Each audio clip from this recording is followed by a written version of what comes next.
Hi boy guys කොහමද ඉතින් ගොඩක් කාලෙකට පස්සේ වීඩියෝ එකක් ගෙනාවා අද ඕගොල්ලන්ගේ ගොඩක් දුරටම අපි ඔන්ලයින් කාර්යය ඇත්තටම සතුටුයි මම ඔන්ලයින් එකේ බිස්නස් එකට තමයි ඕගොල්ලෝ සපෝට් එකක් දෙනවා මම ගොඩක් ඉන්ක් එක දාලා දෙනවා අයියා මේක මේ ගාවම කොච්චරද මේ ගාවම කොච්චරද මොකද ගොඩක් අය දෙනවා මම එන්න සතුටුයි අපේ වීඩියෝ එක බලලා ඇවිල්ලා මම ඇත්තටම මගේ සතුටු වෙනවා මොකද අපේ වීඩියෝ එක බලලා ඇවිල්ලා ගොඩක් අය කමෙන්ට් කරලා දිනා මේ වීඩියෝ එක හොඳයි අයියා මේ ඕගොල්ලෝ කලෙක්ෂන් එක හොඳයි කිව්වා SFL කලෙක්ෂන් එක ඇත්තටම හොඳයි ඕගොල්ලෝ තියෙන මේ ඉම්පෝට් තියෙන ගොඩක් වෙලා තියෙනවා කිව්වා මම ඇත්තට අසුරේ ඕගොල්ලෝ ඉන්කම් මගේ ෆ්‍රෙන්ඩ්ස්ලා දිනේ ගොඩක් අය මගේ අහලා තියෙනවා ඇත්තට සතුටුයි මේ දෙයින්දා මොකද අද වීඩියෝ එකක් දැම්ම පොඩි ගවුමක් ඉතින් මම ඉල්ලනවා පොඩක් ගවුමක් ඉල්ලලා එහෙනම් අද ගවුමක් අරන් ආවා මොකද මේ කඩක් අය තියෙන පොඩක් ස්මෝක් තියෙන ගවුමක් නැත්තේ කියලා අන්න අද ස්මෝකින් ගවුමක් ගෙනාවා ඕගොල්ලෝ මේ කියලා සුප්‍රීම ගවුමක් ගෙනාවා සුප්‍රීම තියෙන ගවුම ඔන්න බලන්න බලන්න පිටෝන එක මාන මාර ලස්සනයි. යා පිටෝන එක මේකයි ඔයගොල්ලෝ බලා ගන්න බලන්න පිටෝන කොහොමද කියලා. ඒ පිටෝන එක මාර ලස්සනයි ගියා. මොන මට පිටිපස්සට බලන්න පිටෝන එක වෙයි.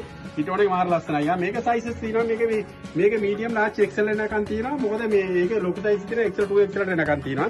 ඒක බ්‍රෑක් ඩවුන් එකක් තියෙන බලන්න කොහොමද ලස්සන. මේක ඇත්තටම මාර ලස්සනයි. පැඩුත් තියෙනවා. හැබැයි මදින්න බලන්න මාර ලස්සනයි. මොකද ඕනේ කෙනට අදින්න බලන්න මොකද පිටෝන එක නියමවම තියෙනවා. හැබැයි ක්වොලිටි නා නියම ක්වොලිටි 100 ක්වොලිටි තියෙනවා. මෙන්න ඒකේ කලර් සෙට් එකක් තියෙනවා මෙන්න මේ. ඒක තියෙන කලර් සෙට් එක මෙන්න මේ විදිහේ කලර් සෙට් එක තමයි මේ තියෙන්නේ. මේ කලර් සෙට් එකත් හොඳයි. අපි ඕගොල්ලෝ ඔන්ලයින් ඕඩර් කරගන්න අනිවාර්යෙන් ඕගොල්ලෝ අනිවාර්යෙන් කමෙන්ට් එකක් දාන්න මෙන්න මේ ආවල් දෙන ඉන්න තැන කියලා කමෙන්ට් දෙන්න. ඒක අපි ඩිලිවරි ෆ්‍රී කරන්නේ ඕගොල්ලෝ. දන්නවනේ SFL ගන්න කියනවා දන්නවනේ. ඕනේ කෙනෙක් දන්නවා. දැන් ලංකාවේ බාහිර දුර දන්නා SFL ගන්න කොහෙද කියලා ගොත් අනිවාර්යෙන් දන්නවා. එහෙනම් මේකේ කැලණි ඉඳන් කීයද 500 දුර තියෙන මේකම් පාරේ අනිවාර්යෙන් මේ ගවුමක් අපි ඕගොල්ලෝ ගෙනාවේ අන්න ගෙනාවා ඕගොල්ලෝ ඉල්ලපු විදියට ගවුමක් පෙන්නුවා එන්න ෂොප් එකට අනිවාර්යෙන් මේ ගවුම ඕගොල්ලෝ ගත්තොත් ඩිස්කවුන්ට් එකක් දාලා දෙනවා අනිවාර්යෙන් ඕගොල්ලෝ ඊළඟ වීඩියෝ එකේ අපි යමු